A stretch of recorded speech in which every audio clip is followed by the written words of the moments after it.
Very less audience now. So the topic of my presentation is global best practices adopted by various industry stakeholders for faster and successful evolution of 5G. I'm sure most of you would be aware of several initiatives taken by... Okay, so let me start again. The topic is about global best practices followed by various industry stakeholders for faster and successful evolution of 5G. I'm sure most of you must be aware of some of the other initiatives taken by regulators, governments, private industry players, etc. But the purpose of this presentation is put all the various initiatives taken by different stakeholders in one presentation and look at the comprehensive picture and try to understand what kind of best practices are being followed by different countries. So to begin with, I'll set the context, like what drives the adoption of 5G in a country. So I've listed down a couple of factors here. Some of these include the current state of mobile broadband. So higher the 4G penetration, higher the data consumption, people are more used to of higher speeds and they want more speeds. So more likely a country is likely to adopt 5G. Similarly, on the other hand, lower FTTH penetration, lower speeds from fixed broadband are likely to drive the demand for fixed wireless access on 5G. Another important factor which we can't underestimate is the availability of infrastructure. So if there is a fiber backhaul already in place, operators are more likely to deploy or use 5G initially. Okay. However, what we have seen, there are a number of challenges exist which still need to be addressed to make the deployment of 5G more successful and efficient. And I've listed down the most common challenges. Of course, there are like some country-specific challenges which need to be addressed specifically. But the most common are regulatory obstacles with regards to deployment of small cell or fiber infrastructure. The other challenge is about access to street infrastructure to deploy all these small equipments. Third is costly and lengthy processes for fiber backhaul deployment. Another factor is about spectrum availability, both for the access part as well as backhaul part. And the last is about, which is very important, is about collaboration among the industry participants. So we look at the initiatives taken by various industry participants across 10 different countries.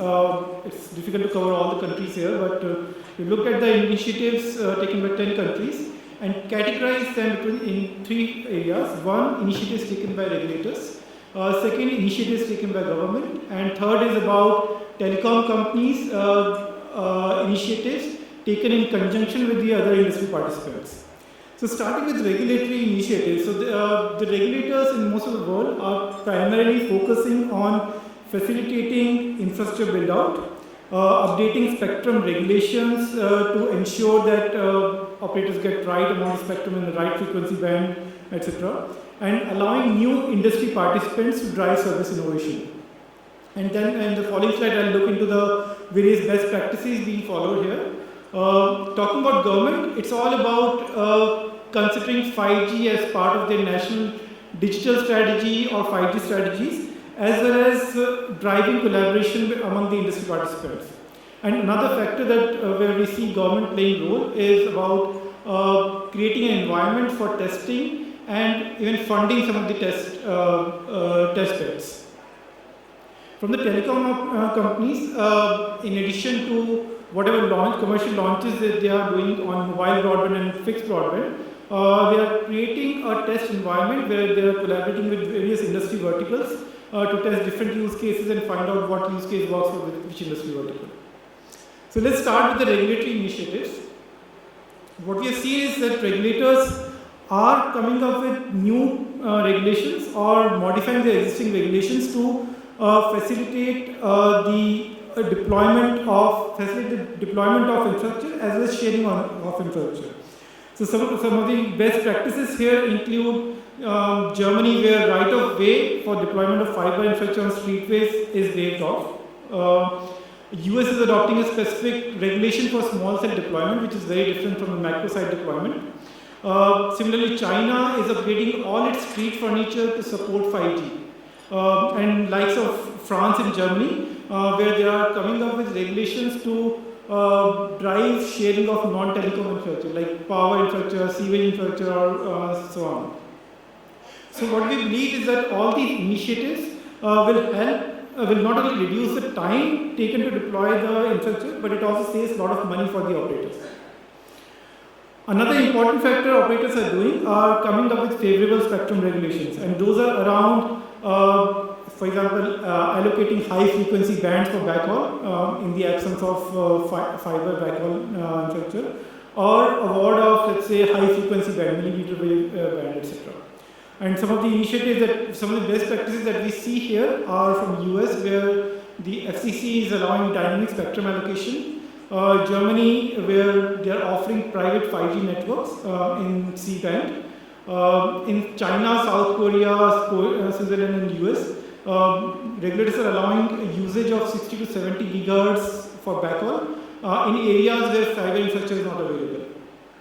Similarly, if you see regulators across the world, they are identifying test spectrum bands in coordination with different stakeholders and trying to identify which spectrum band they should release for this 5G infrastructure.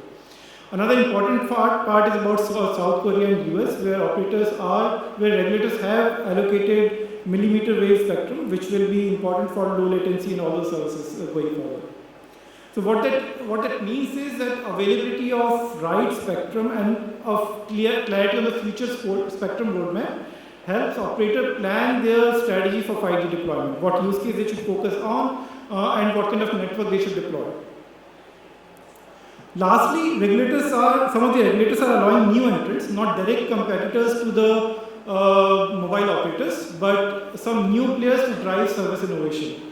So for example, China, Germany, and Australia are allowing new players to come in. There are some regulators who are driving, testing of autonomous vehicles and so on. Further, some of the regulators in the US, Australia, and so on have started acting on the security, which was a very big topic of discussion just a few minutes back. How to mitigate all these associated concerns with 5G deployments.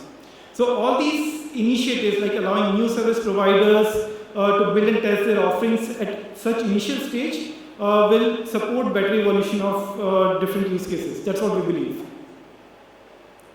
Now coming to government, so we see various initiatives taken by government, including considering 5G as part of their core digital strategy or smart city strategy. But the most important part is they are driving the industry collaboration. They are making various industry participants come to a forum like this and discuss various issues and try to solve problems. That's very important. And another thing that government are doing about funding test beds, they're funding research lines, they're providing tax subsidies for deployment 5G and so on. And some of the examples are from South Korea, Australia, UK, where government are very active in this space. Now talking about the last part, which is telecom operators. So as you mentioned, majority of the commercial launches have been around either mobile broadband or fixed wireless access. But at the same time, operators are collaborating with different industry verticals, particularly transportation and manufacturing, to try different services. So for example, in the US, AT&T of the world are partnering with Uber for their flying taxi and drones projects. Similarly, in Australia, operators are doing that. So all these stuff is happening in conjunction with the industry participants to find the right use case for 5G. And there's no best practice here, but yeah, it has been like very important factor everywhere. So just to summarize, this is based on our own proprietary analysis after reviewing initiatives in 10 different countries. What we see is that countries like South Korea, US, Australia, and UK are the 4 countries which are at the forefront in terms of enabling faster deployment of 5G, and hence are likely to see faster adoption of 5G going forward. That's it. Thank you.